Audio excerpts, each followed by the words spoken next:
Buenos días. Bueno, antes de nada agradeceros a todos vosotros la presencia aquí en este acto sobre competitividad y regulación en Europa y sobre todo muchas gracias a la COE. Primero a Íñigo por acompañarme aquí en esta mesa inaugural, pero sobre todo al resto por permitirnos utilizar esta sala tan magnífica y hacer el evento aquí, ¿no? Yo creo difícilmente, yo creo que ahora hay muchos eventos sobre esto, sobre el tema de competitividad en Europa después del informe de Draghi, pero pocos se están centrando en la parte regulatoria y menos en la parte de regulación cercana a las empresas, cuando sabemos que el sector privado al final va a ser el que acabe, por un lado, financiando y por otro, consiguiendo esa competitividad que anhelamos, ¿no? Cuando hablamos del mundo, habéis oído eso de Estados Unidos innova, China copia y Europa regula. El problema es que si tú innovas más de la cuenta, bien.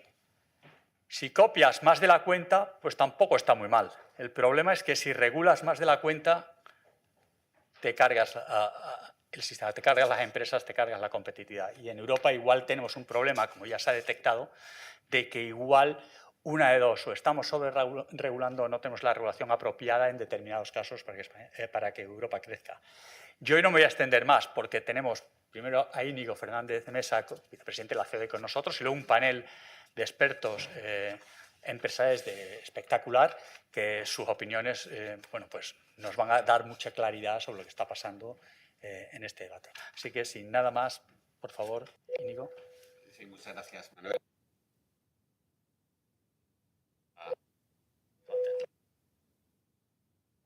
A la COE para tratar el tema de competitividad de Europa y sus empresas, que bueno, es un tema que puede parecer un poco arduo, pero es muy importante, ¿no? De hecho, bueno, en Europa yo creo que está en el centro del debate actualmente y también dentro, como veremos en Business Europe, que es digamos, el compendio de COEs europeas, donde tenemos a nivel de presidentes 2 reuniones al año. La última fue en Budapest y el eje central de discusión fue precisamente lo que es la competitividad en Europa, ¿no?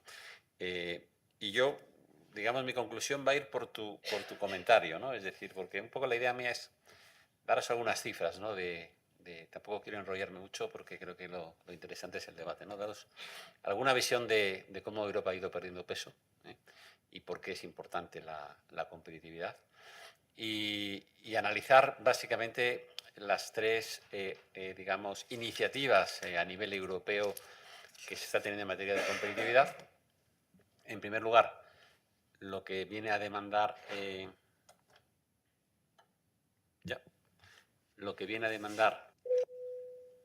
o la idea de las empresas. No sé, ¿se oye bien así o no? Sí. Bueno, se oye así bien, Erika. No. Este no tiene botón.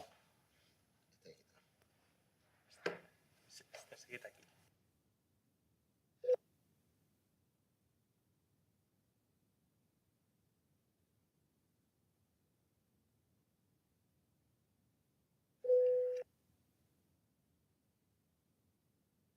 No pasa nada. No, ya está, ya está. Es que suele mejor. Sí, pues ya está. Bueno, pues como comentaba, es daros básicamente la visión, por un lado, de las empresas sobre competitividad, Business Europe, y las dos principales iniciativas a nivel europeo, que yo creo que son muy importantes, y a ver cómo se le pone la letra pequeña, que es el informe Letta y el informe Draghi, ¿no? Y yo, digamos que mi conclusión va a acabar por tu introducción, como decías, es decir, se está prestando mucha atención a lo que es el dinero y lo que es la financiación y la inversión, y no tanto, yo creo, en esos informes, a lo que es la regulación. Es decir, lo comentaba con Gregorio antes, ¿no? No hay ninguna iniciativa de poner un tope en la fiscalidad, por ejemplo, en fin, se me ocurren muchas cosas, ¿no? De simplificación administrativa con objetivos, ¿no? Y yo creo que eso es muy importante, ¿no? Y se viene reclamando desde las empresas, ¿no? En el tema de competitividad, como os comentaba, Europa cada vez pierde más peso en el mundo y, bueno, os doy algunos datos, ¿no? que tenemos aquí, que estamos trabajando en el instituto, ¿no? En primer lugar, mira, un estudio de BBVA, FEDEA y Salvador de Abogados concluyen que la productividad laboral por hora trabajada ajustada en paridad por adquisitivo aumentó en el caso de Estados Unidos a casi 78 dólares desde el año 95 hasta el 23, frente a Europa, que es de 60,8 dólares, Europa UEM19. En el año 95, que es cuando se empieza la serie, estamos prácticamente igual, y hemos pasado 77 Estados Unidos, 68 Europa, ¿no? En productividad laboral por hora trabajada, por lo cual vemos que aquí Europa pues, está teniendo un gran gap, ¿no? Esta diferencia se está ampliando, ¿no? Fundamentalmente porque la inversión en intangibles, desde digitalización hasta desarrollo de inteligencia artificial, es mucho más potente en Estados Unidos que en Europa, ¿no? Hay otras cifras que demuestran esta pérdida de importancia de Europa en otros frentes de ámbito económico. Por ejemplo, según Eurostat, el peso de la UE en el PIB mundial se ha reducido desde el 15,9 en el 2011 al 14,8 en el 2021. La investigación en I+D, que es clave para la productividad, pues en Europa tenemos en media, en España mucho peor, el 2,3% en el año 20, mientras que Japón, Suiza y Estados Unidos han superado el 3%, o los países, digamos, más sobresalientes, como son Israel y Corea del Sur, están en el 5,4 y 4,8, frente al 2,3 de Europa, ¿no? Y un dato que a mí me parece preocupante también y que demuestra el escaso atractivo que cada vez tiene menos la Unión Europea, es el descenso en un 68% de la inversión directa extranjera entre los años 19 y 21, mientras que en Estados Unidos ha aumentado un 63%. Es decir, que esto yo creo que es preocupante y refleja la pérdida de interés de Europa como lugar de receptor de inversiones, ¿no? El único que en Europa no andamos mal, pero veremos cómo andamos en el futuro, es en la materia de comercio mundial. Es el segundo exportador del mundo, después de China, de bienes, después de China, con una cuota del 12,7%. Y en cuanto a los servicios, los resultados todavía son más positivos, estamos en el torno del 20,2%. Lo que pasa es que vivimos, desde el punto de vista del comercio mundial, muchos retos, es decir, un mundo mucho más proteccionista, con mucho más subvenciones y muchas más trabas, y Europa tiene que defenderse también respecto de este mundo cambiante, ¿no? Como comentaba, los tres pilares, digamos, ideológicos desde el punto de vista de la competitividad, el primero es la visión de las empresas, la visión de Business Europe. Business Europe, el mensaje que está dando Business Europe es que la agenda de la Unión Europea no puede ser continuista ya no es una opción. Existen factores que amenazan el atractivo de Europa. Hemos visto cómo Europa pierde peso. De acuerdo con Business Europe, no dice nada nuevo, hay varios factores que están poniendo en peligro la competitividad europea. En primer lugar, altos precios de la energía, regulación medioambiental, la falta de mano de obra y la fiscalidad. Es decir, son factores que son en su mayoría estructurales y que generan y desincentivan la realización de nuevos proyectos de inversión. En cuanto a los precios de energía, aunque en el escenario 2024 se ha producido un descenso de los precios y la inflación pues bueno, también se está reduciendo, seguimos teniendo un grave problema de competitividad en tanto en cuanto los precios en Europa siguen siendo elevados en comparación con nuestros competidores y están por encima de los niveles prepandemia. En segundo lugar, según el Eurobarómetro de reformas del 2024, la mayoría de las federaciones miembros de Business Europe consideran que las cargas administrativas han aumentado en el último año como consecuencia de los cambios legislativos implementados por la Comisión Europea. Las propuestas presentadas en el marco del Pacto Verde solo en el 2022 representaron un total de casi 2.000 millones de euros de carga administrativa adicional para las empresas de la Unión Europea. En tercer lugar, según la Comisión Europea, en todos los Estados miembros de la UE se detecta una escasez de mano de obra. Según una encuesta realizada por esta institución, casi 2/3, 63% de las pequeñas y medianas empresas afirmaron que no logran encontrar los perfiles que se necesiten. Además, la Comisión ha señalado 42 profesiones en las que hay escasez.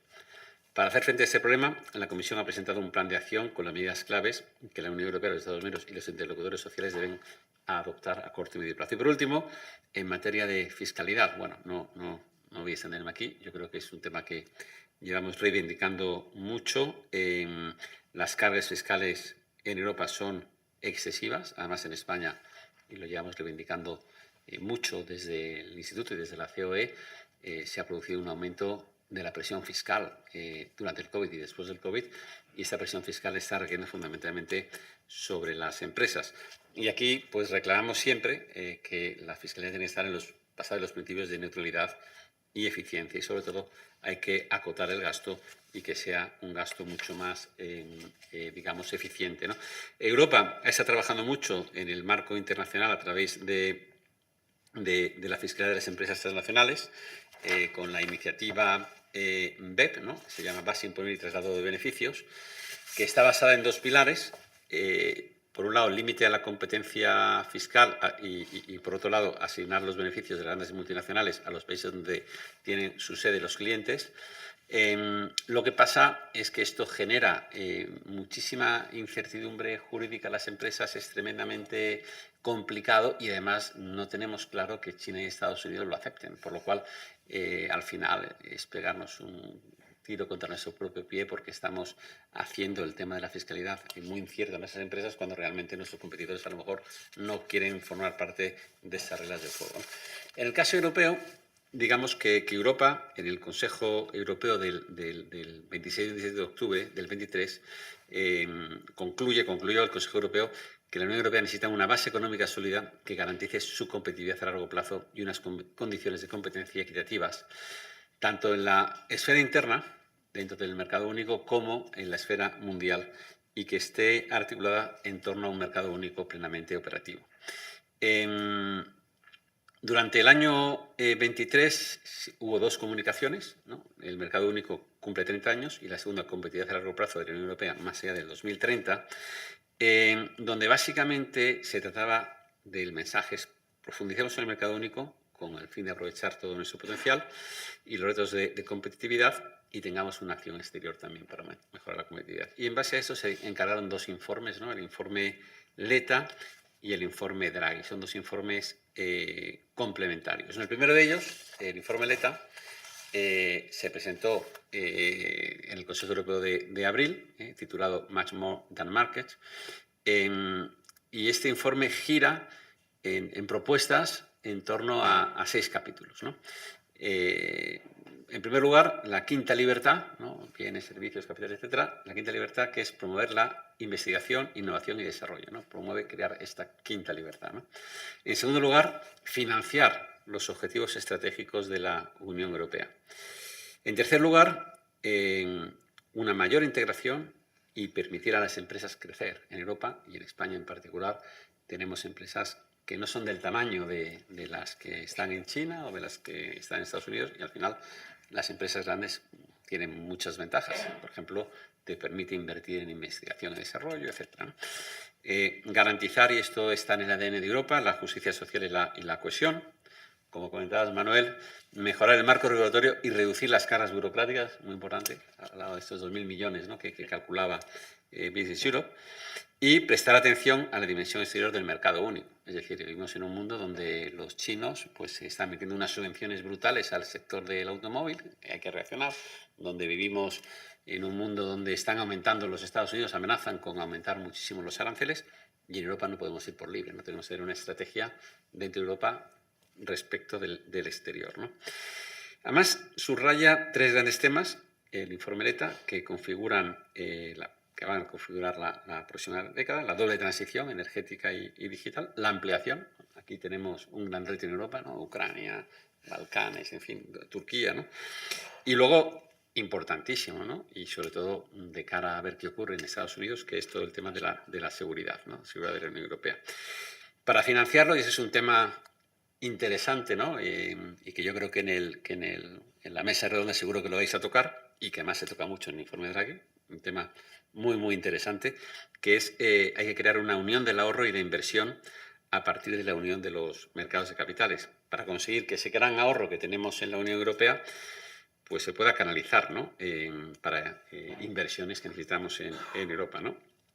Y también, bueno, se analiza todo el tema Letta de lo que son ayudas de Estado, tanto a nivel nacional, y la creación de un mecanismo para que los Estados miembros puedan asignar una parte de su financiación a proyectos paneuropeos, ¿no? El informe Letta habla, que le preguntaba a Gregorio qué era el gold plating.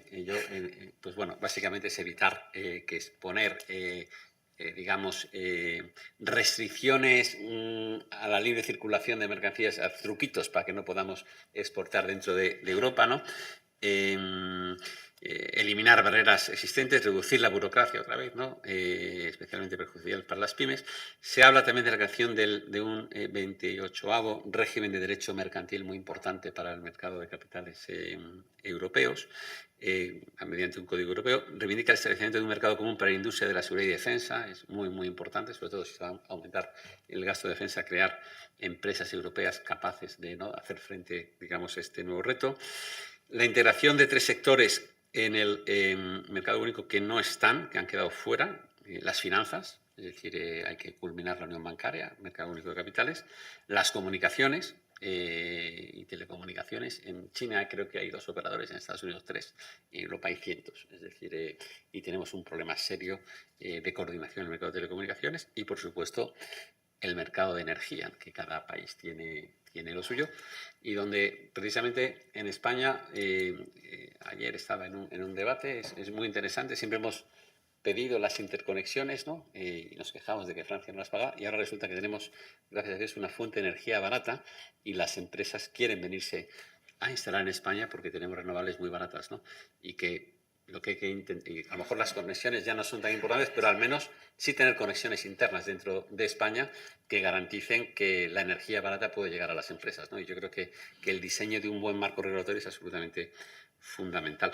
El ámbito de las personas habla de la libertad para quedarse, el informe Letta, ¿no? Trabajos a través de trabajos de calidad y que las normas del mercado único dejen espacio a la negociación colectiva y un equilibrio entre la integración en el mercado global y la seguridad, ¿no? Aquí tenemos, es muy importante la seguridad del suministro, materias primas raras y estas cosas, ¿no?, que es absolutamente fundamental. Bueno, eso básicamente es el informe de Letta, ¿no? El informe Draghi, que como decía es muy complementario del informe Letta, que lo acaba de publicar el 9 de septiembre, pues como decía, apunta en la misma dirección, ¿no? Europa da un mensaje positivo. Europa es una economía altamente competitiva, pues una economía abierta, con bastante grado de competencia interna, mano de obra cualificada, un marco jurídico y políticas activas de lucha contra la pobreza y reducción de la riqueza que da, digamos, paz social, ¿no? Y yo creo que es un elemento muy, muy importante, ¿no? Pero carece de una estrategia que le permita mantener el liderazgo y el ritmo de crecimiento que necesita, sobre todo en un contexto internacional cada vez más complejo, porque hay liderazgo en cuanto al desarrollo de nuevas tecnologías en China, Estados Unidos, donde necesitamos proteger a industrias tradicionales que tenemos fuertes, en un contexto donde las reglas del juego, pues cada uno usa las que quiere, ¿no? Entonces tampoco se puede pecar de ingenuo, ¿no? Y entonces hacen falta medidas inmediatas, ¿no? Según Draghi, las 3 transformaciones necesarias para impulsar la competitividad son, en primer lugar, y aquí coincide con Letta, acelerar la innovación y encontrar nuevos motores de crecimiento. En segundo lugar, proporcionar energía asequible, barata y limpia. Y en tercer lugar, que es en el ámbito exterior, reducir los riesgos y reforzar la independencia estratégica. La eficacia de la política industrial se ve actualmente obstaculizada por la falta de coordinación existente, en primer lugar, entre los Estados miembros, que cada uno muchas veces va por su lado y socava el mercado único. Los instrumentos de financiación en Europa, que tenemos muchos, pero carecen de una escala suficiente y son muy complejos. Y en tercer lugar, entre las diversas políticas, debido a las complicadas estructuras de gobernanza que posee la Unión Europea, donde es muy complicado llegar a acuerdos dentro de Europa, pues muchas veces se requiere unanimidad y somos demasiados Estados miembros con intereses muy distintos, ¿no? Reclama una nueva estrategia industrial para Europa para cerrar la brecha existente en innovación y donde se debe incluir esfuerzos de descarbonización y de competitividad, reducir las dependencias, fundamentalmente en política exterior, y desarrollar una industria de defensa. Los pilares de esta estrategia es implementación del mercado único, política industrial centrada en los sectores en lugar de en las empresas, como se viene haciendo hasta ahora, y que complemente y no supla las acciones del sector privado. También se menciona especialmente los proyectos importantes de interés común.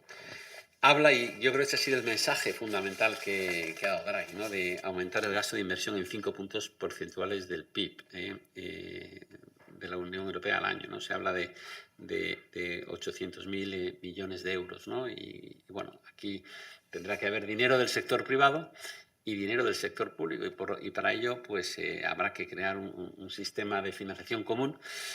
Pero bueno, yo aquí esto lo veo complicado, más complicado, en tanto en cuanto que las divergencias fiscales han aumentado entre los países grandes, ¿no? Es decir, tenemos Francia, ¿no?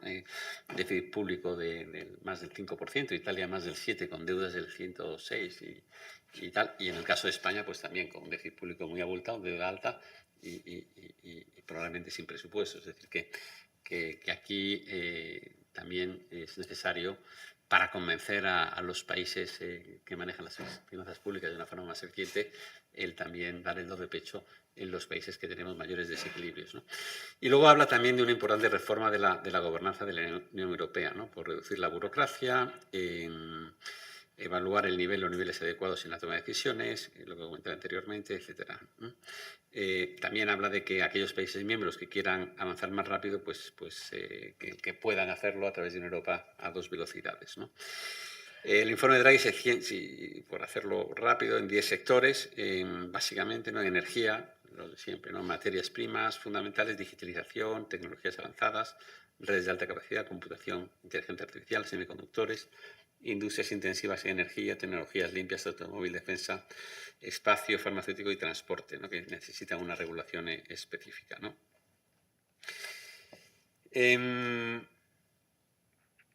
Las propuestas de Draghi, muy brevemente, que yo creo que son muy interesantes, ¿no? En primer lugar, como comentaba antes, fomentar el mercado único de capitales. Aquí quiere crear una autoridad europea de mercados, de valores y mercados, que supongo, como decía en la mesa redonda, tenemos aquí a Paco Uría, ilustre conocedor de todo ese tema, seguro que tiene mucho que aportarnos, ¿no? Y aquí quieren meter en esta autoridad europea de valores y mercados, pues, a los grandes emisores multinacionales, ¿no? Al CAC 40, al DAX, etcétera, a los mercados regulados importantes con plataformas de negociación en varias jurisdicciones como Euronext, y también las plataformas de contraparte central, ¿no?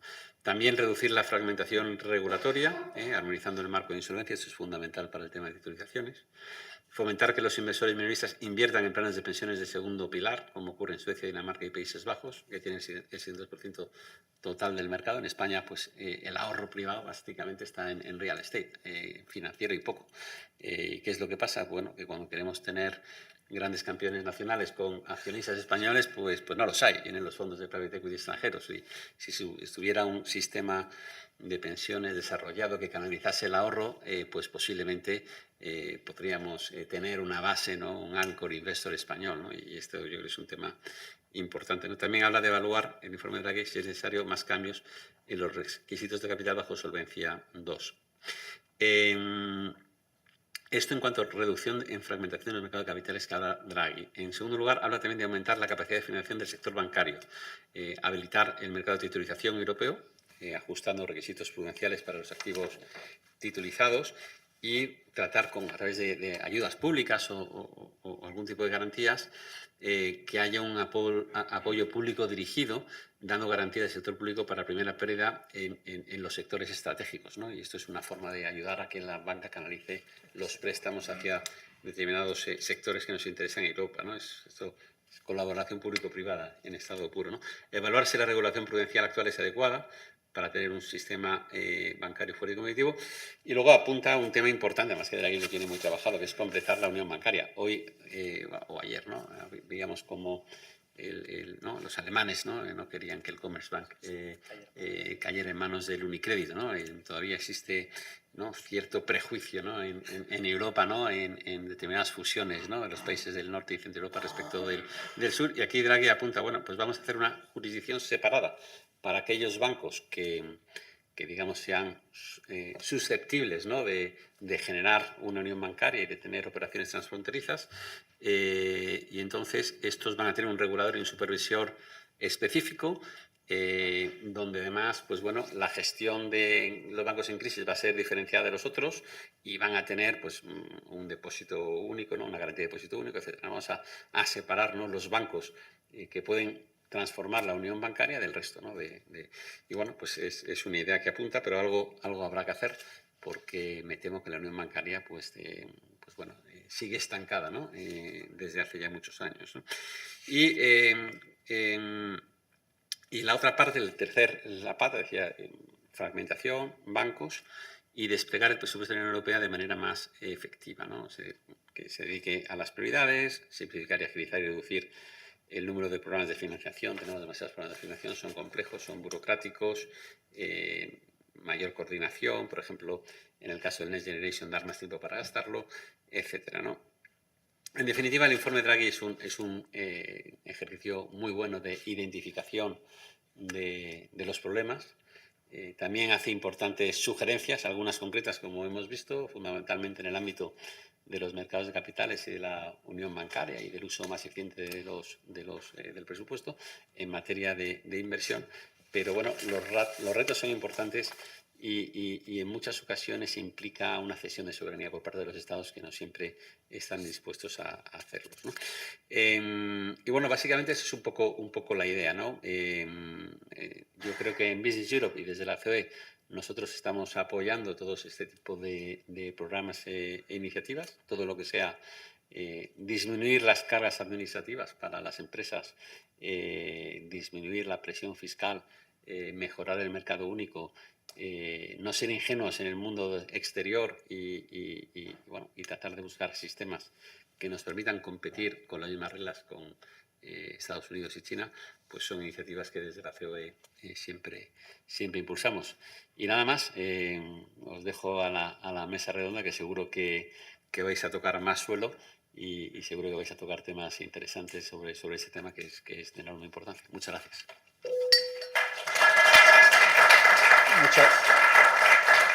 Muchas gracias, Íñigo. Damos paso a la mesa. Mientras suben, yo creo que diría que me ha encantado porque hay un punto, Europa necesita más crecimiento. Para eso necesita más empresa y mayores empresas que necesitan financiación, venga de donde venga, y una regulación óptima que permita todo eso. Y muchas gracias. Buen resumen.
Hola.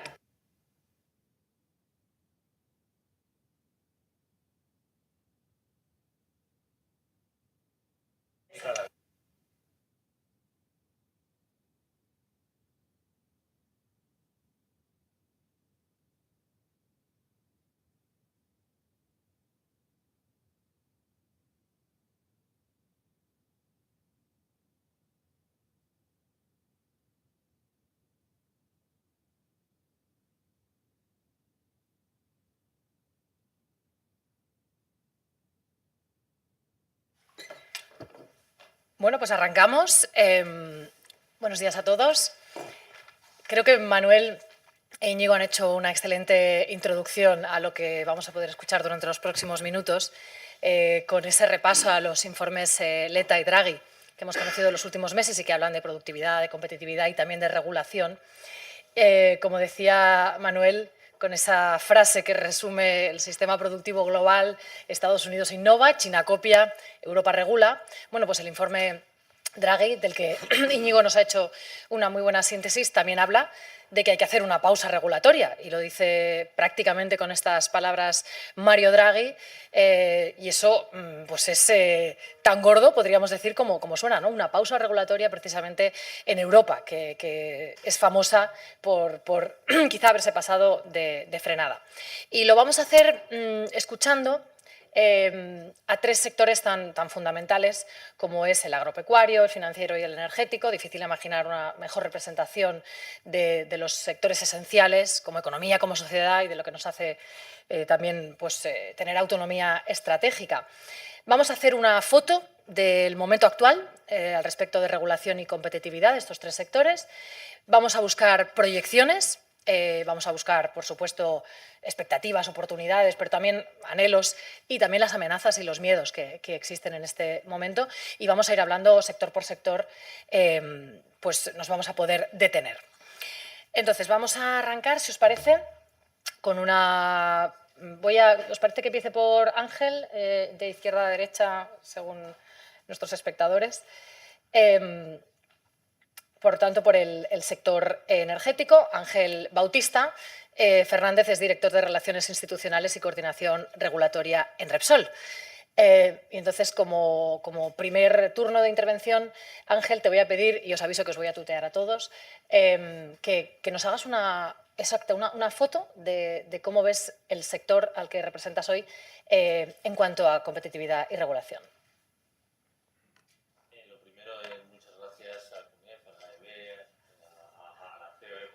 Darnos cabida aquí. No pasa nada, ¿no? Vale. No, está bien, ¿no? Bueno, yo le he dado aquí el botón. Vale, perfecto. Yo creo que están los dos, ¿no? Vale. No, vamos a ver, nosotros, el sector energético, digamos, yo creo que a la banca le pasa lo mismo, ¿no? Tenemos una cierta sensación de agobio regulatorio. Y la verdad es que, vamos a ver, Europa es un lugar magnífico para vivir, o sea, lógicamente es el mejor lugar del mundo para vivir gracias a pues, la libertad de mercado. Tenemos, digamos, una calidad de un sistema de protección social elevadísimo, buena educación, democracia, etcétera, ¿no? Pero claro, a veces se nos olvida que para lograr estos sistemas de calidad democrática y de calidad social, pues primero hay que crear la riqueza, ¿no? Entonces yo creo que el problema que estamos viviendo claramente en el sector energético es que a través del vector de la descarbonización, que hay que hacerla, pero también hay que hacerla en Estados Unidos y hay que hacerla en China, y en Estados Unidos yo creo que son más prácticos en todo esto, pues hemos entrado en una vorágine regulatoria que ya no es la cantidad de regulación, sino es que se cambia demasiado rápido. Es decir, el Arias Cañete nos puso el Green Deal que terminamos de cerrar en el año 2019, yo lo viví ya en este puesto que tengo, y es que en el 2020 lo reabrimos todo entero y volvemos a reabrir todos los paquetes legislativos que habíamos cerrado en el año 2019 con la Ley de Clima Europea. Bienvenida sea, mayor ambición, pero yo creo que lo fundamental en el problema que tenemos de regulación europea respecto a la competitividad es la forma en que regulamos. Es decir, primero necesitamos 13 leyes para una cosa que en Estados Unidos se hace con una. Con el IRA tienes una ley, que es una ley en realidad de política industrial, de promoción de las tecnologías descarbonizadas, que en 270 páginas te despacha absolutamente todo. En Europa tenemos el Refuel Aviation, tenemos el Fuel Maritime, tenemos el sistema de trading, el sistema de comercio de los derechos de emisión, tenemos la eficiencia industrial, tenemos la normativa para tal, bueno, tenemos, o sea, es una cantidad de regulación, pero sobre todo es que es muy prescriptiva. Yo estaba el otro día, hace ya tiempo, con el director de gabinete de Šefčovič, hace no mucho, ¿no? Y claro, está muy bien escuchar a las ONGs, y yo creo que es muy positivo, pero las ONGs no invierten. Al final, el 80% de la transición energética tiene que venir de dinero privado, y la regulación tiene que tener claro que tiene que haber un business case detrás. O sea, si detrás de la regulación no hay la posibilidad, las empresas no vemos la posibilidad de invertir, no invertimos. Y eso hace que estemos fracasando en la transición energética. Hemos puesto muchísima regulación para lograr una transición energética rápida y ambiciosa, pero la realidad es que Europa efectivamente reduce emisiones, pero reduce emisiones básicamente porque cierra industria, que se abren lugares menos ambiciosos climáticamente como es Asia o China. Y eso no es luchar contra el cambio climático, eso es engañarnos a nosotros mismos. Entonces, claro, por ejemplo, una tonelada de acero fabricada en China que entra en Europa, que la necesitamos para nuestra industria, si la hubiéramos producido en Europa tendría un 50% menos de huella de carbono. Si eso es luchar contra el cambio climático. Entonces yo creo que debemos de dejar, y una cosa que me gustaría también es toda la regulación sobre todo el tema de la automoción. Es que nosotros mismos tenemos una regulación ahora mismo para la automoción que prima producir vehículos en China e importarlos para conseguir los objetivos climáticos de Europa. Y si no los importo, resulta que tengo que reducir producción de coches en Europa. Entonces, bueno, tenemos que revisar claramente todo lo que estamos haciendo. Por tanto, sí, yo creo que la regulación creo que se ha hecho demasiado prescriptiva tecnológicamente, demasiado imposición, se nos ha tratado a los ciudadanos, o sea, hay mucha política de oferta, muy poca de demanda. O sea, al final, ¿por qué no se venden coches eléctricos en Europa? Porque la gente no los compra, a pesar de todo. Entonces, tenemos que pensar más en la demanda y yo creo que tenemos que hacer un ejercicio de simplificación muy fuerte. Creo que tenemos una gran ventaja en el corto plazo y luego entraré más en detalle. Hemos hablado del informe Draghi. El informe Draghi, para mí, olvidémonos de los 800.000 millones o no, que ya los alemanes están diciendo que va a ser complicado. Yo creo que lo importante del informe Draghi es que es un programa de gobierno que parece que la Comisión asume.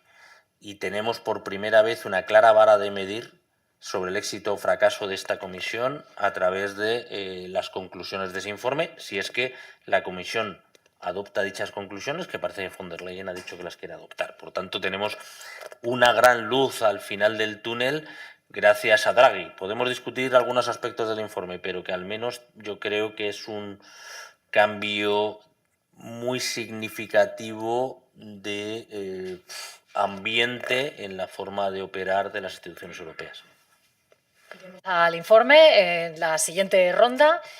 Vamos a avanzar ahora y lo vamos a hacer pues conociendo esas primeras impresiones que va a trasladar el siguiente de los invitados que nos acompaña, que como pueden ver es Francisco Uría Fernández, es socio responsable global de banca de KPMG, es abogado del Estado de excedente y doctor en Derecho, ha trabajado en la Administración del Estado y también en la Asociación Española de Banca. Por tanto, representa al sector financiero y me parece curioso también el hecho de que el propio Draghi sea un financiero, ¿no? Quien ha planteado este escenario, quien ha hecho estas propuestas tan pragmáticas y también ha puesto sobre la mesa esos 800.000 millones que han asustado mucho, en primer lugar, a Olaf Scholz. Bueno, muy buenos días. En primer lugar, muchísimas gracias por invitarme. Realmente me siento muy feliz estando y formando parte de este panel dedicado a un tema que me parece absolutamente fundamental y que se plantea en un momento realmente crítico para Europa. Yo realmente no sé si los 800.000 millones suenan mucho.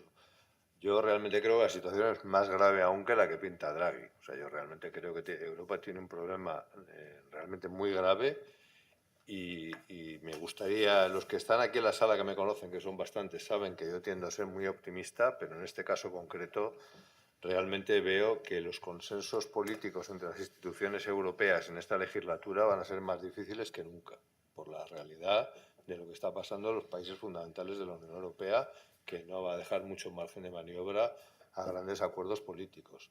Y ya avanzo un mensaje desde ahora, que es: esto no trata solo de lo que pasa con Europa y con la regulación europea. Mucho de lo que pasa tiene que ver con la regulación de los países. O sea, los problemas de fragmentación no los crea la legislación europea, los crean las legislaciones nacionales.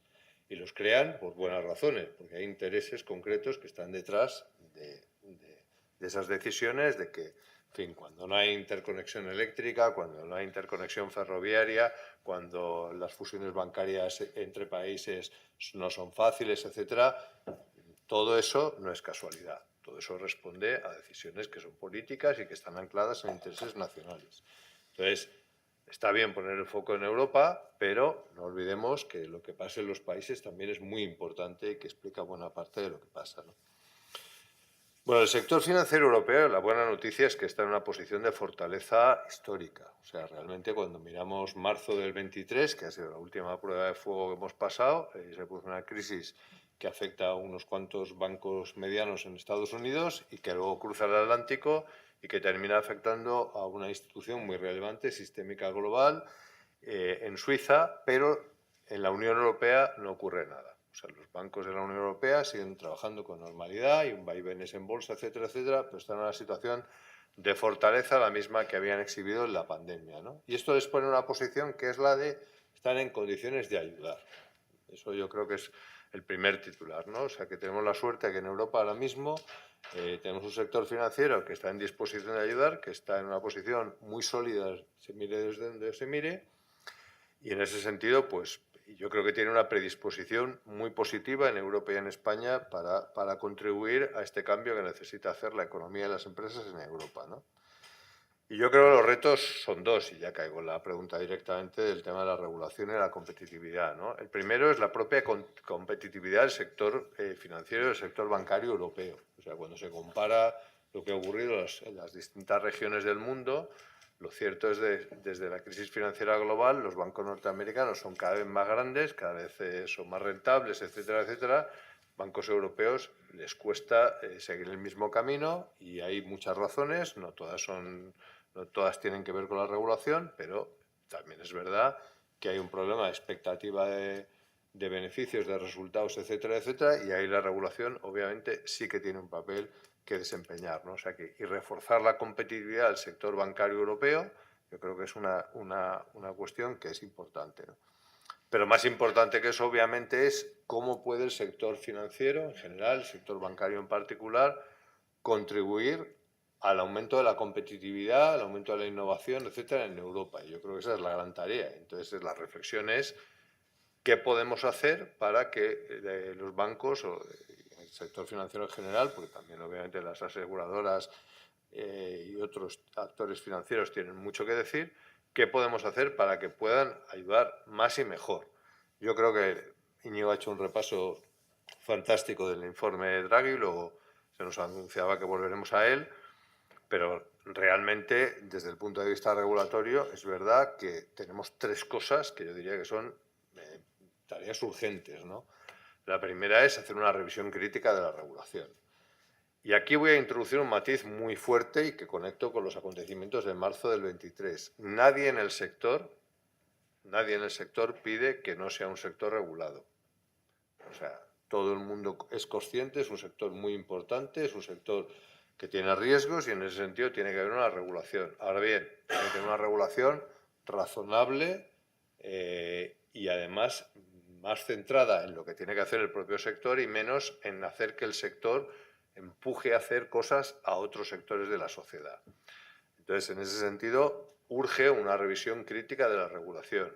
La misma maquinaria de enorme competencia y eficacia que se ha creado para regular y que es capaz de producir miles y miles de páginas de regulación que buena parte de los presentes conoce bien, pues se tiene que crear para releer la regulación y empezar a ver qué sobra, qué se puede hacer de otra manera. Y me parece interesante mirar cómo el Reino Unido, desde el momento que se ha separado de la Unión Europea, desde el punto de vista de regulación, sigue regulando mucho, pero ha pasado una lógica que en lugar de los miles de páginas, pues una regulación de principios, etcétera, etcétera, está haciendo una aproximación diferente. ¿Y por qué? Pues porque hace ya algún tiempo que el tema de la competitividad entró en la conversación. O sea que yo creo que hay una buena noticia en que esto haya pasado a formar parte de la conversación, ¿no? Porque la realidad es que sean 800.000 millones de euros, y el otro día un banquero de inversión en Holanda me decía que esa cifra, bueno, que puede ser esa o el doble. O sea, que él ha puesto una cifra que le parece mucho, pero no ha querido asustar. O sea, que probablemente la cifra podría ser la que quisiéramos. Desde luego, la financiación de la doble transición digital y sostenible, el fomento de la innovación, la competitividad, requiere muchísimo dinero. Y el sector público europeo, en la situación en la que está, no va a ser el que haga la contribución fundamental. No puede hacerla. No va a pasar. Entonces tenemos que ser realistas y tenemos que entender que va a ser sobre todo el sector financiero privado el que pueda hacer esa contribución. Y de nuevo la buena noticia es hay mucho dinero en el mundo.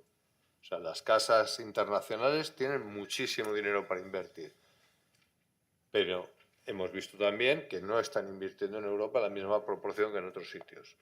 Y eso es una combinación de falta de seguridad jurídica, exceso de regulación, exceso de cargas fiscales y bajas o menores perspectivas de rentabilidad económica. Todo eso juega. Bueno, pues tenemos que trabajar para traer ese dinero y que nos ayude. Y tenemos que trabajar para que las cañerías, que es el sector financiero, pues nos puedan ayudar a que eso sea una realidad, ¿no? Esto no va a pasar sin una enorme operación público-privada. Y esto no va a pasar sin una enorme contribución del sector financiero y del sector bancario europeo en particular. Y yo creo que en ese sentido lo que se trata es de reflexionar con seriedad respecto de qué se ha convertido en la regulación en auténticas barreras o en limitaciones muy severas para que los bancos puedan ayudar. La manera en la que regulación se contempla la financiación a las pequeñas empresas, la manera en la que la regulación prudencial contempla la financiación a largo plazo, la financiación de proyectos, infraestructuras, etcétera, etcétera. Todo eso lo tenemos que revisitar. Se ha mencionado antes las titulizaciones. También es otro aspecto que hay que...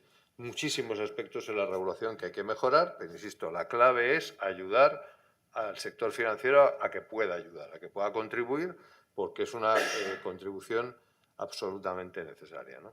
Y ahí paro. Gracias. Gracias, Francisco.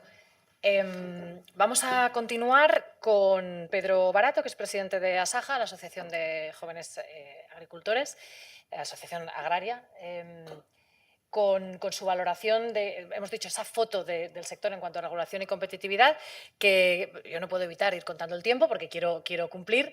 Nos ha tomado esta presentación unos 6 minutos, más o menos, por persona. Esto lo digo para que en las posteriores respuestas, si queremos llegar un poco más lejos en las preguntas que queríamos plantear, pues podamos hacerlas un poco más ágiles. Yo entiendo que la foto del sector requiere su tiempo, ¿eh? Adelante, Pedro. Bueno, buenos días. En primer lugar, agradecer a la EIB y a CUNEP la invitación que se me hace y saludar a Alejandra, vicepresidenta de esta casa, y también a todos ustedes. Y es un lujo que el sector agrario esté hoy aquí representado. Cuando estaban hablando mis compañeros de mesa, yo decía, ¿por dónde empiezo? Porque el título de la mesa es justo lo que los agricultores europeos, o el motivo por los agricultores europeos, han salido a la calle. No era un problema de precios, no era un problema era un problema de costes, no de precios, pero fundamentalmente era la regulación.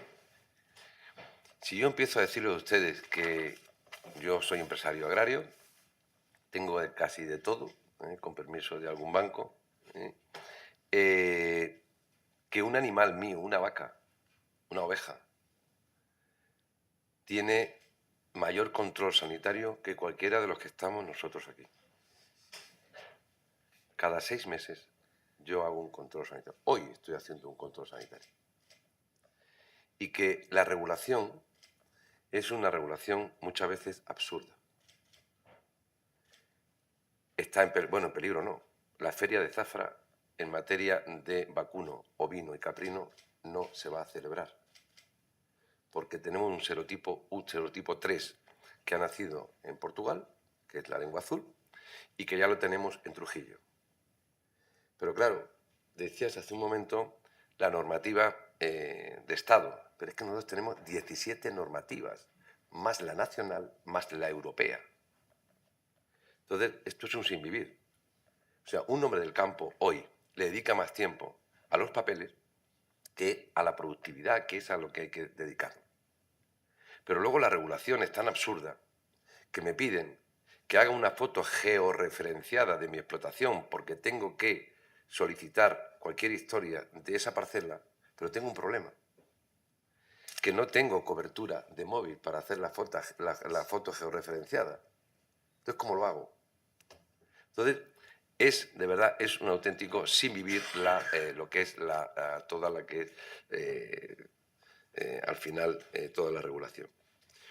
Nosotros, el sector agrario, es el único sector en Europa de verdad que llevamos una política agrícola común, que nace en torno al 58-59, cuando el Tratado de Roma, y que a mí no me van a oír nunca hablar mal de Europa. Soy un europeísta convencido, fui muy crítico. Yo estuve en el año 85 en pleno debate y en plena firma en el 86, cuando España se adhiere a Europa. Fui muy crítico. Y como fui crítico y no tenía razón, he dicho que no tenía razón. Porque Europa nos ha salvado. Europa nos ha ayudado muchísimo. Ya no hablo solamente de competitividad. Miren ustedes esos pueblos que algunos quedan todavía personas, y determinadas casas, determinadas cosas, todo eso han sido fondos europeos. Por lo tanto, el fondo europeo, y la banca lo sabe, la banca no lo sabe más que nadie, porque es quien lleva ese dinerito a cualquier rincón de cualquier pueblo de España, y por lo tanto es fundamental. ¿Qué es lo que está ocurriendo? Lo que está ocurriendo es que la excesiva regulación que hay en Europa es una regulación que, primero, aquí coincidimos casi todos los sectores, se regula pero no se estudia. Y si se estudia, como el señor Timmermans, esconde el informe hasta que el Pacto Verde ve la luz, o quiere que vea la luz. Pero los informes que había no eran unos informes que decía por aquí tenemos que ir. Yo tengo una frase muy fuerte sobre Europa, y ahora mismo estoy en 2 o 3 instituciones europeas, he estado siempre desde el año 86 en instituciones europeas, y lo que uno ve diariamente, desde mi punto de vista, y esto es fuerte, pero yo soy así, Europa está bastante enferma. En la toma de decisiones está muy enferma. Pero no solamente en el ambiente económico. Piensen que tenemos un drama con la migración. Y para recolocar 60 personas que vienen de Libia tardamos 3 meses. No nos ponemos de acuerdo. Tardamos 3 meses. Entonces, hay un factor determinante que es todo lo que conlleva todos estos líos de regulación, y luego hablaremos después. Pero el plan estratégico de Europa, a las ONG se le ha dado más participación que a los sectores económicos. Oiga, usted piensa en arreglar el mundo, pero yo quiero llegar al día 30. No que usted arregle el mundo, pero es que si no llegamos al 30 no podemos arreglar el mundo. Y luego hay algo fundamental en todos estos líos normativos que tenemos aquí. Yo soy un gran defensor de todo lo que es la agricultura en su conjunto, y en particular de que hay que pensar que la agricultura no solamente es... el factor fundamental es la alimentación, poner el alimento encima de la mesa, que lo hacemos muy bien. Mira, la pandemia no ha faltado de nada. Y yo muchas veces pienso que tenía que haber faltado cosas, porque se nos valora cuando estamos en la calle, pero no se nos valora en el día a día, y eso no es bueno. Pero lo que quiero transmitirles es que con estas decisiones hasta todo lo que es el subproducto agrícola se puede utilizar. Yo estoy trabajando con Repsol ahora mismo en unos proyectos de futuro para coger lo que en el campo se quemaba. Pues vamos a quemarlo y vamos a hacer energía. Pero es que esto es muy fuerte. Es que se puede quemar la madera para hacer calefacción para los países del norte, pero no podemos quemar la madera para hacer aire acondicionado en el sur. Oiga, vamos a ver, ¿cómo es esto? Lo que tenemos que poner de acuerdo es en hacer energía, y cada uno tiene sus necesidades. Pero es que esto es, aunque les parezca, es que es así. Y todo esto hay que cambiarlo. Y luego creo que todo lo que son, si nos dedicáramos de verdad a quitar de las hemerotecas, de los boletines oficiales, normas que no sirven para nada, estaríamos haciendo un favor tremendo. Aquí en COE hay un informe de que tenemos 1000 y pico reales de decretos, o 3000 o 5000, no sé cuántos son ya, que es que cuando tú vas a aplicar una norma te lleva a ese decreto, pero ese decreto ya no vale. Si quitáramos todo eso y hiciéramos una criba de lo que realmente nos vale, estaríamos ganando en mucho. Y por último, y termino, creo que es muy importante unificar situaciones de los problemas que tenemos. Hoy, el sector empresarial, entre los cuales está el sector agrario, tiene un problema. Y no es de precios, vuelvo a insistir. Es de costes,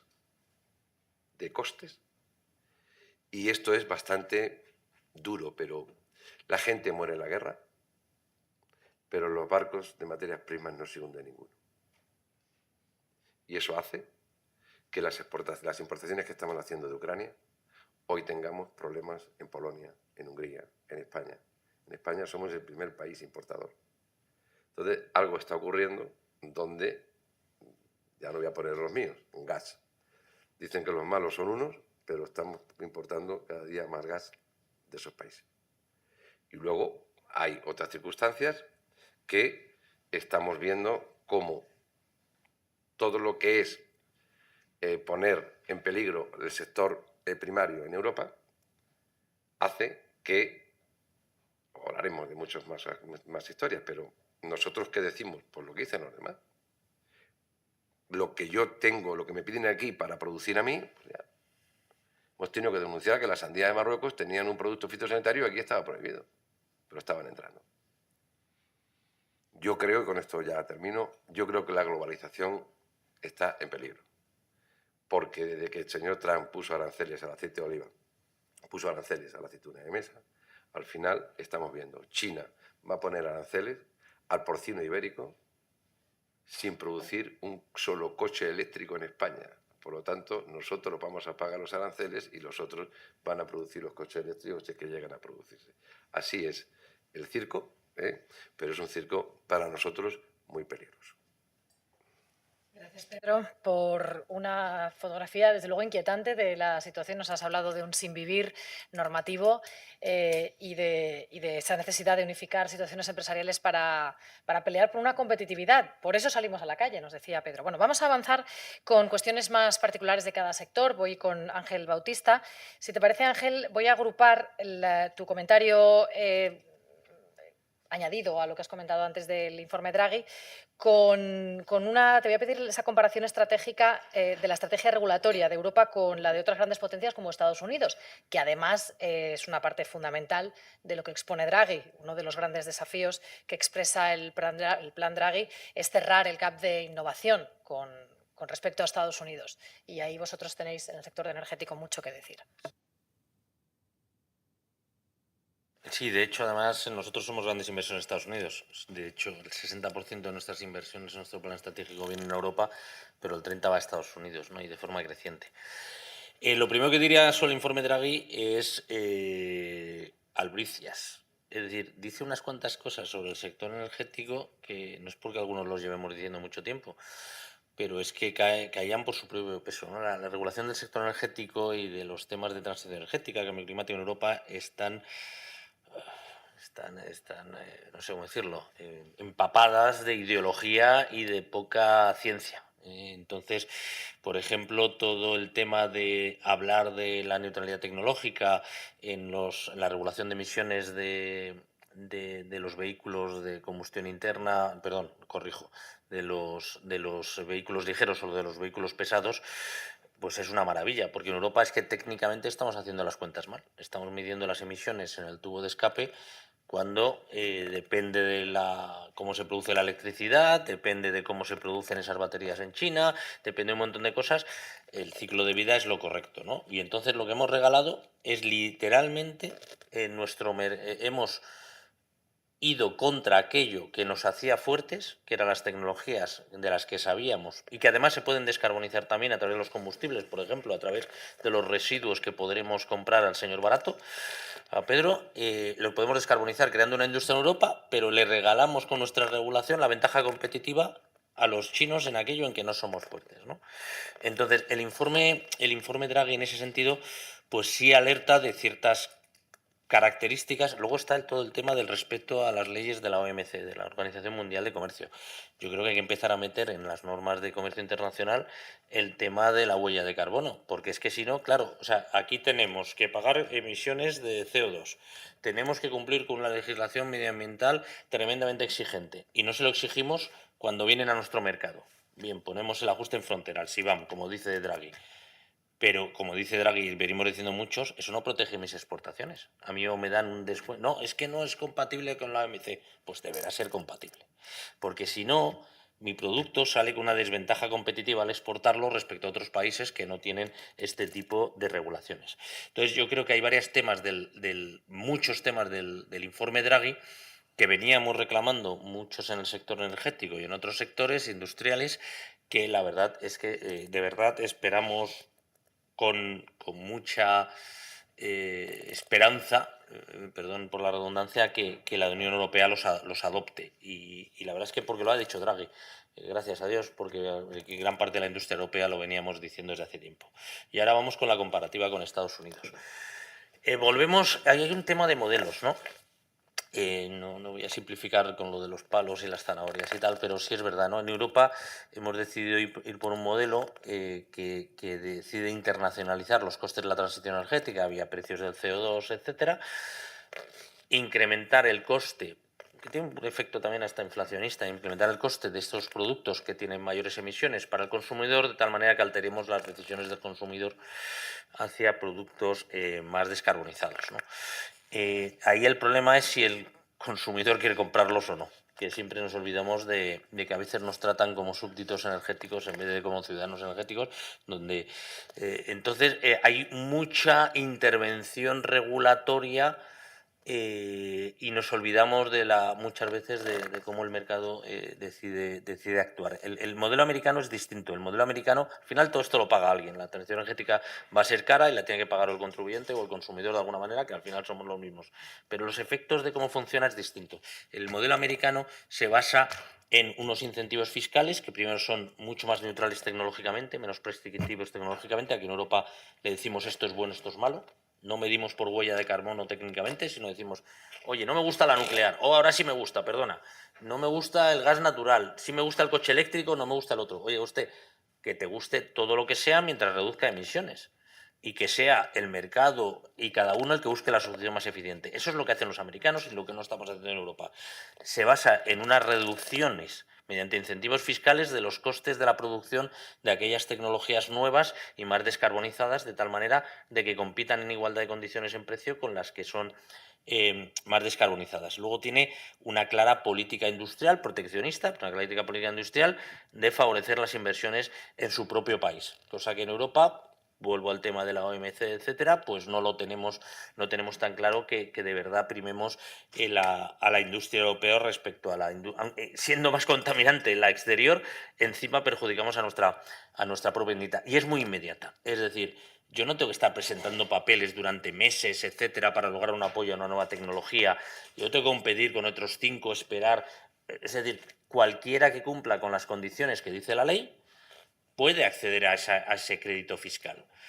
Y dices, oye, entonces es absolutamente mucho más inmediato, mucho más neutral, mucho más neutral tecnológicamente, cualquiera puede acceder, y en Europa pues tenemos una especie de cherry picking de las cosas que hacemos.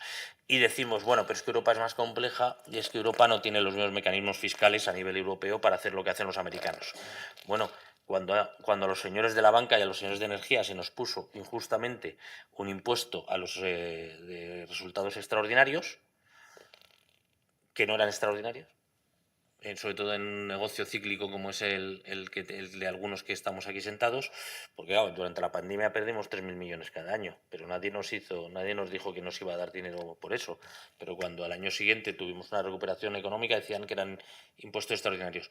Algunos promovimos una deducción por inversiones en la transición energética, que es exactamente lo que hace el IRA, y se nos dijo que no. Y luego decimos que no tenemos las mismas herramientas que los norteamericanos. Bueno, yo creo que las tenemos, pero a veces igual no las queremos usar.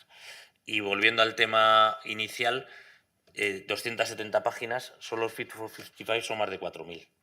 Pero es que si le sumas el resto de la regulación energética que hemos tenido con el Repower, con la crisis de Ucrania, con otros temas que no estaban en el Fit for 55, pues nos vamos a otros cuantos miles más. Con 270 los americanos... ¿Los americanos son perfectos? No, tienen sobreregulación, tienen normativas a nivel administrativo también muy complejas, pero solo hay que ver el resultado. En Europa estamos preocupados, también por culpa de la taxonomía financiera, digámoslo claramente. Los americanos no tienen una taxonomía y aquí nos dedicamos a decirle a la gente esto es bueno, esto es malo, en vez de medir simplemente por huella de carbono. Pero en Estados Unidos hay un boom tremendo de inversiones y en Europa no. Y las propias empresas europeas, BASF está reduciendo operaciones en Ludwigshafen, que es el lugar donde nacieron y donde viven, para invertir en Estados Unidos. Siemens está haciendo lo mismo. preguntémonos por qué los europeos estamos invirtiendo tanto en Estados Unidos y no en Europa. Ángel, bueno, pues voy a seguir con Francisco Uría con la misma dinámica de sintetizar algunas preguntas, ya que nos quedan 15 minutos, que alguno voy a rascar, espero poder, más, me refiero a partir de las 12.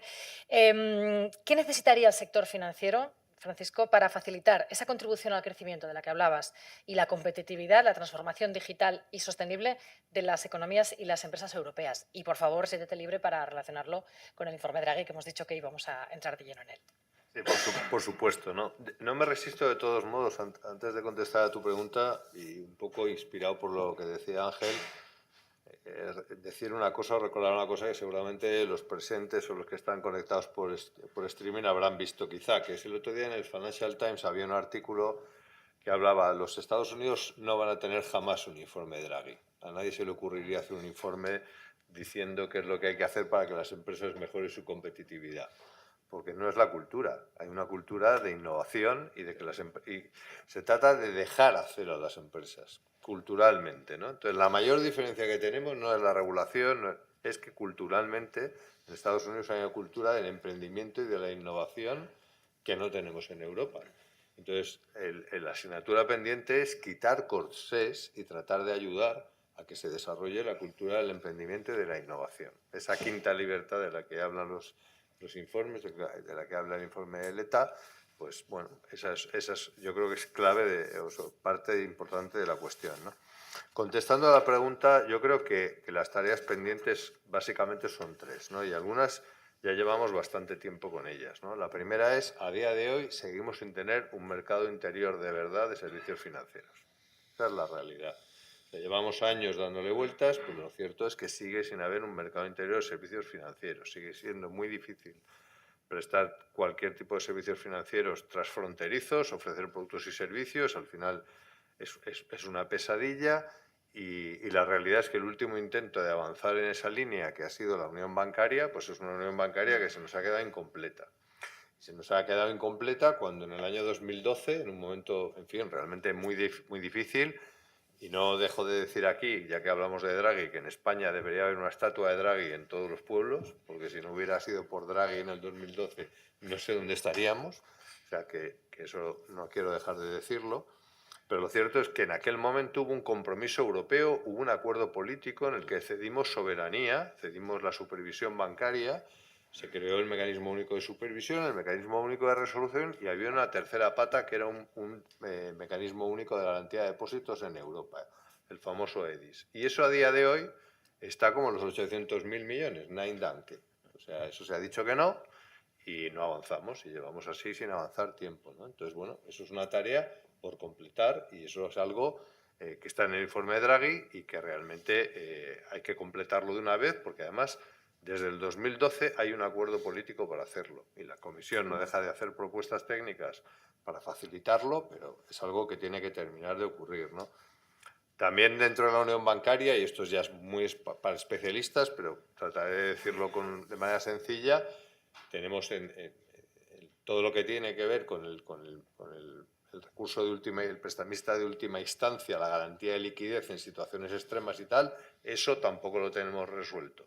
Como no lo tenemos resuelto a nivel europeo, el quién paga cuando hay una gran crisis bancaria y se agota el dinero de lo que sí tenemos prefondeado en fondos europeos, como eso no lo tenemos resuelto, pues al final dependemos de los estados, de los tesoros de cada estado para resolver el problema. Como dependemos de cada estado para resolver el problema, al final los estados son los que deciden qué es lo que pasa con los bancos. Esa es la realidad. Y, en fin, no hay más que leer los periódicos de esta semana para entender perfectamente qué está ocurriendo. O sea que primera cosa, completar la unión bancaria. Segunda cosa, completar la unión del mercado de capitales. Y aquí vuelvo al punto que decía anteriormente. Puede que haya cosas que se puedan hacer desde el punto de vista europeo, pero el problema de la fragmentación es un problema que se crea desde la legislación nacional. Si no tenemos verdaderos mercados de capitales en Europa es porque hay muchos obstáculos en la legislación nacional que lo hacen muy difícil. Muchas diferencias regulatorias, muchas diferencias fiscales, etcétera, etcétera. Entonces, Son cambios en la regulación europea, sí, pero también son compromisos de los Estados de abolir sus propias legislaciones, de armonizar sus propias legislaciones para que las cosas avancen. Porque tenemos que movilizar los capitales que tenemos en Europa. O sea, hay muchísimo dinero en Europa. Se habla de los planes de pensiones, se habla, en fin, de la necesidad de transformar ahorro en inversión. Cosa que no es fácil, porque muchos ahorradores, ya sea depositantes, ya sean pensionistas, etcétera, etcétera, no quieren arriesgar sus ahorros, y eso es muy lógico. Pero hay que crear instrumentos financieros que permitan movilizar toda esa riqueza, porque hay mucho dinero disponible para invertir, ¿no? Y eso es algo que se debería sin duda producir, ¿no? O sea que esos tres elementos fundamentales, ¿no? Y el cuarto y fundamental y último, y no me quiero extender demasiado, es esa revisión crítica de la regulación bancaria. Para los que sean aficionados al cine, y por distender un poco, yo me acuerdo de la película esta reciente del Puente de los Espías, que seguro que la recordaremos, el personaje del espía ruso, ¿no? Y hay varias veces en la película en que el personaje del abogado, Tom Hanks, le pregunta: oiga, pero ¿no está usted nervioso? ¿No está usted preocupado? Es decir, le hace preguntas de ese tipo y él siempre contesta lo mismo: ¿ayudaría? ¿Ayudaría? Bueno, el regulador, antes de regular, debería preguntarse: ¿ayudaría? ¿Ayudará? ¿Servirá para algo? ¿Se hará un business case? ¿Se hará de verdad un análisis objetivo de hasta qué punto esa regulación contribuye a favorecer la capacidad del sistema financiero bancario de ayudar a la economía y a las empresas europeas a completar su transformación digital y sostenible? ¿O será el efecto contrario? Pues si pasamos por el tamiz de esa exigencia de contribución positiva a la innovación y a la competitividad de la empresa y de la economía europea, a la regulación bancaria, pues seguro que se nos va a quedar bastantes cosas en el cedazo. Pero insisto, y acabo ya, sin menoscabar ni un ápice la solidez del sistema financiero y del sistema bancario. Ya hemos tenido muchos sustos en el pasado, alguno, como he recordado, reciente. Nadie está pidiendo que no haya regulación, nadie está pidiendo que no haya supervisión. O sea, no se trata de eso, pero sí se trata de repensar la regulación de tal manera que eliminemos aquello que termina convirtiéndose en un problema para las instituciones financieras y bancarias a la hora de ayudar, porque, insisto, están con la mejor predisposición y además tienen la absoluta capacidad de fortaleza para hacerlo. Gracias, Francisco. Pues vamos con el sector agropecuario, después de haber hecho este repaso por el sector energético, el financiero. Y Pedro Barato, me gustaría que pudieras, además de tu personal valoración del informe Draghi, o como presidente de Asaja, que nos hablaras también de cómo es esa nueva forma de trabajar en la Unión Europea, con un diálogo estratégico en el que von der Leyen ha sentado a todos, ¿no? Y en un momento en el que también ha habido un cambio de mayorías en el Parlamento Europeo. Por supuesto, también nos gustaría saber qué esperas de la nueva PAC. Nosotros estamos ni preocupados ni nada, porque no existimos en el informe Draghi, por lo tanto, pues solamente habla de competitividad general y, por lo tanto, pues tampoco hay un informe específico. Ni él ni su relator anterior no se ha tenido mucho en cuenta. Pero bueno, sin frivolizar, estamos dentro, como sector económico, estamos dentro de todo lo que es esa competitividad que Draghi nos pone en manifiesto en todos ese informe, ¿no? 800.000 millones. Yo recuerdo una anécdota de esta casa, cuando alguien decía en aquellos años del año 86 que el sector agrario debía 1 billón de pesetas. Y le preguntamos al que hizo el informe, al Draghi de aquella época: oye, Eduardo, ¿y por qué 1 billón? Dice: ¿qué más da? Si nadie me lo va a demostrar. Que, pues es un poco, los 800.000 es un poco, dice, oiga, no está dividido, es decir, necesitamos tanto para esto, tanto para lo otro, no está. Bueno, pues yo creo que la cifra, para empezar, pues puede empezar. Pero piensen ustedes que el sector agrario español, nada más, tiene al año una financiación de Europa de 7.000 millones de euros. 7.000 millones de euros. Que si eso lo multiplica por un periodo de 5 años o 6 años que dura la política agrícola común, que la nuestra empieza en el 2027, la nueva negociación, pues ya empiezo a desgranar la pregunta, ¿no? El futuro de la política agrícola común va a cambiar mucho, pero va a cambiar según el presupuesto que se le asigne a la política agrícola común. Podemos cambiar mucho, pero aprendimos hace mucho tiempo que en política lo que no está presupuestado no existe, y ahora estamos muy de moda en este país, ¿no? Lo que no está presupuestado no existe. Entonces, primer pilar, que en ese diálogo estratégico tiene que haber un presupuesto de la política agrícola común. Luego veremos a ver cómo se hace o de qué forma se hace. En segundo lugar, nosotros abogamos por una política agrícola común, desde luego, no restrictiva, no prohibitiva, porque volvemos de nuevo a los informes. El campo en Europa se va a limitar el que los productos fitosanitarios, el 40%, no se utilicen. ¿Y por qué el 40%?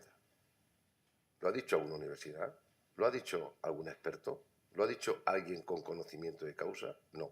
Lo ha dicho un señor que está sentado en Bruselas y que le dice que el 40%. Pues puede ser el 60%, puede ser el 70%. O, oiga, no me quite usted este producto fitosanitario mientras no tenga otra alternativa. Hemos estado 10 años con el famoso glifosato. Resulta que la ESAN decía que era de lo malo lo mejor, pero no nos daban, hasta que hemos conseguido que esto se aplace durante 10 años. Por lo tanto, esa base de política agrícola común de futuro tiene que tener, desde mi punto de vista, menos limitaciones, menos prohibiciones, y esa política agrícola común tiene que tener algo esencial, que es la preferencia comunitaria. Y la preferencia comunitaria es algo tan sencillo: primero lo nuestro. ¿Qué es lo que hacen los demás? Primero lo nuestro. Yo no me opongo a las importaciones de nadie. Yo creo en el libre mercado, creo. Pero, oiga, vamos a hacerlo, esas importaciones vamos a hacerlas con las mismas formas. No solamente ya de productos fitosanitarios o de fertilizantes, oiga. Vamos a ver qué está pasando con el dumping social, que aquí nos rajamos las vestiduras con no sé cuántas gaitas del cambio climático. ¿Qué pasa con el dumping social? Cuando tenemos alternativas que nosotros mismos hemos dicho y hemos propuesto a los estados el tema de la mano de obra. Y aquí sí que hago una reflexión muy seria. Hay mucha gente que cuando se meten en un cayuco de esos, no sé, yo creo que no se meten de una forma, porque primero las mafias y segundo, que tengamos a esta gente en unos sitios, sea un hotel, sea un camping, sea una base aérea, sea lo que sea, y no podemos estar formando a esa gente con un déficit de empleo que tenemos tremendo. O sea, son legales para que les ayudemos económicamente, pero no son legales para trabajar. ¿Alguien se ha hecho esa reflexión de que necesitamos mano de obra y que esta gente, la inmigración, y lo digo muy serio, para el sector agrario nunca ha sido un problema, ha sido una solución? Ha sido una solución. Y hay que estar muy agradecidos a esa inmigración que ha venido a ocupar un puesto de trabajo que nosotros no hemos querido. Por lo tanto, vamos a ver si somos consecuentes, y el tema del empleo creo que es un tema fundamental. Y son personas. Nosotros hemos hecho contratos en origen cuando Polonia no estaba en Europa. Traíamos a 15.000 personas. ¿Que algunos se quedaban? Pues sí. Pero que la mayoría cobraban, estaban en un sitio digno, no estaban en barracones, y volvían a sus países, y volvían de nuevo. Ahora mismo tenemos 7.000 personas de Marruecos cogiendo. Bueno, hemos tenido el tema de la fresa, que si ustedes recuerdan, cuando el COVID hubo un lío, pues tienen que volver a Marruecos y no podían volver. Y no pasa nada. Vienen, trabajan, se van, se les paga. Pero no, hay una demagogia tremenda. Entonces yo creo que eso es un tema que ya no como gobierno, ni como la COE, ni como nosotros, sino ya como ciudadanos, es que no puede ser lo que está ocurriendo. En tercer lugar, yo creo que el plan estratégico que se ha preparado ahora tiene una novedad. Y el plan estratégico, la novedad que tiene es que antes no contaban con el sector agrario en Europa y ahora hemos participado en ese plan estratégico. El plan estratégico no es nada legislativo. No es nada legislativo, es una propuesta, pero que ya se está teniendo en cuenta lo que es la opinión de los agricultores. Y aquí lo que yo he hecho en falta es que lo que decía antes, ¿no? Que todo el tema de las ONGs han tenido más protagonismo que el propio sector en este informe. Y eso no puede ser. Pero claro, Europa la tenemos montada como la tenemos montada y los lobbies, pues todo el mundo funciona. Nosotros somos un lobby. Pero, por ejemplo, está el lobby animalista, que eso es tremendo. Es tremendo. Pero el lobby animalista al final lo que hace es llevar una serie de legislación que lo que hace es que el bienestar animal lo hacemos mal. Lo hacemos mal. Pues claro, habrá que ver el bienestar animal. No es lo mismo transportar animales en Suecia o en Finlandia que transportar animales en Cádiz en agosto a cualquier punto de la península ibérica, ¿no? Entonces, habrá que ver la realidad de cada país.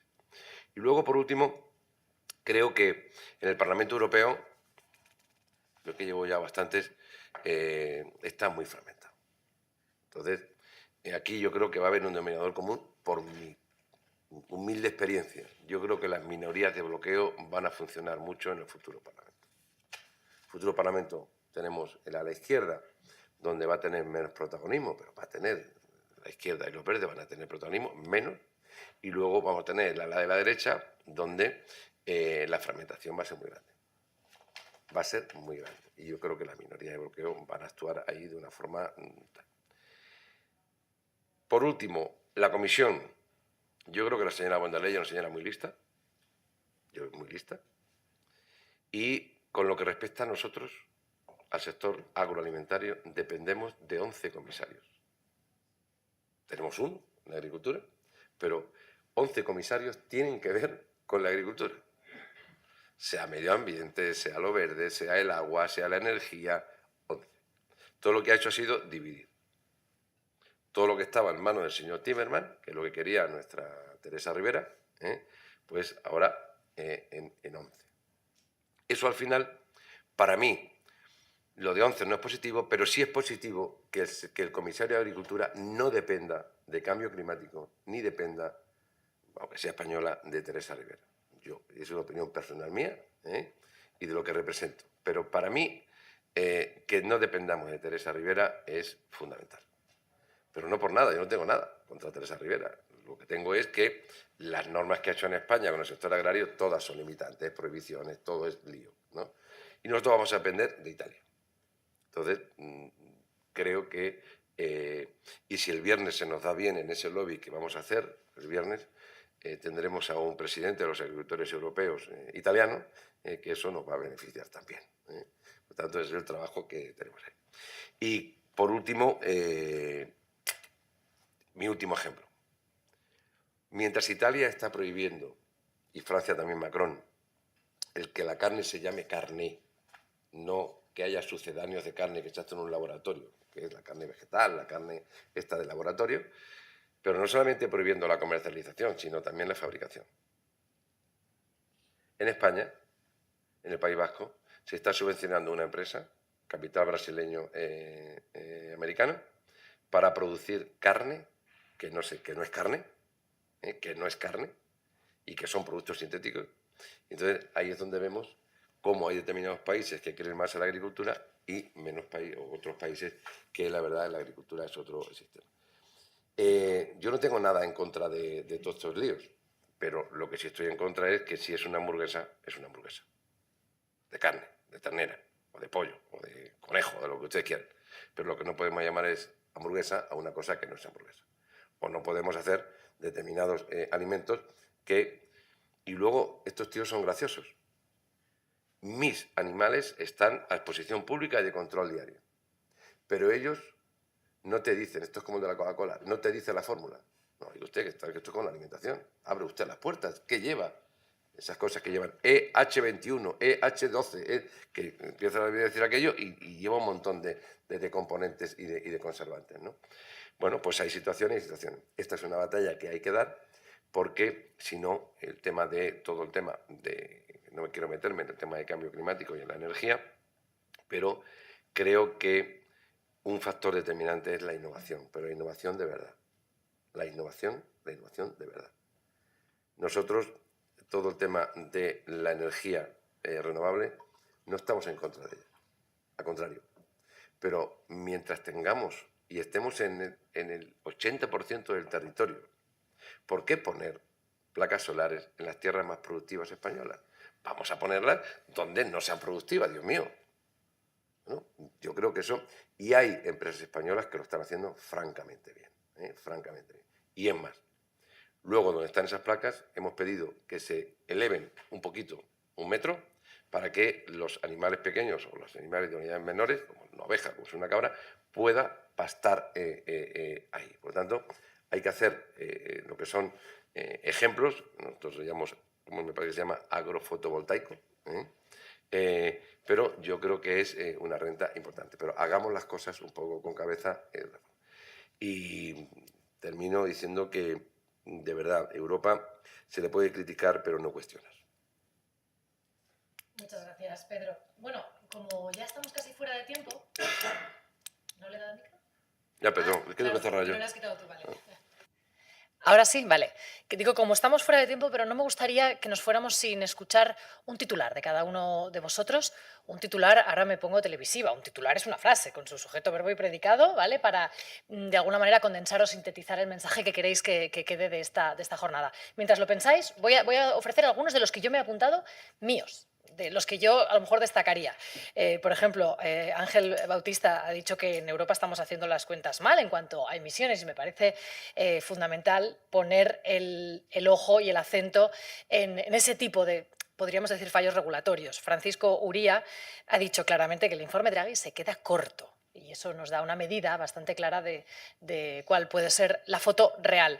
Y Pedro, aparte de este tema agrofotovoltaico que me interesa muchísimo y que seguro que alguna vez tendremos oportunidad de exponerlo también en televisión, porque de verdad me parece que hay que promover este tipo de ideas, que eso de que una vaca o una oveja en España tenga mayor control sanitario que cualquiera de los que estamos aquí también es un ejemplo clarísimo de lo que es ese sin vivir regulatorio del que tú has hablado. Venga, y ahora sí, os he dejado tiempo, voy con Ángel, tu titular, por favor.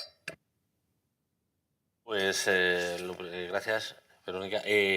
La esperanza de que esta de verdad sea por fin la legislatura de la competitividad y de la recuperación del atractivo de la inversión en Europa y que todos esos ahorros que tenemos los europeos de verdad vayan a financiar la descarbonización inteligente de la economía europea desde un principio de neutralidad del que hemos carecido hasta ahora. Muchas gracias. Venga, pues es tu turno, Francisco Uría, con ese titular de cierre. Sí, yo diría que no puede ser más oportuno poner sobre la mesa el debate sobre la mejora de la competitividad y la innovación en Europa. Creo que existe una necesidad urgente de hacerlo. Realmente me parece que el momento político de los países europeos lo hace difícil desde el lado público y en cambio creo que el sector privado está en una muy buena disposición para ayudar y en concreto el sector financiero tiene una fortaleza sin precedentes para poder apoyar la transición sostenible y digital de la economía y de las empresas europeas y desde luego todo lo que tiene que ver con la mejora de la competitividad y la innovación. Y desde luego está más que dispuesto y deseando hacerlo. Gracias, Paco. Pues es el turno de Pedro Barato para ofrecernos esta reflexión final en formato titular. Cuando hacíamos el curso aquí en CEOE nos decía una frase que sea corta.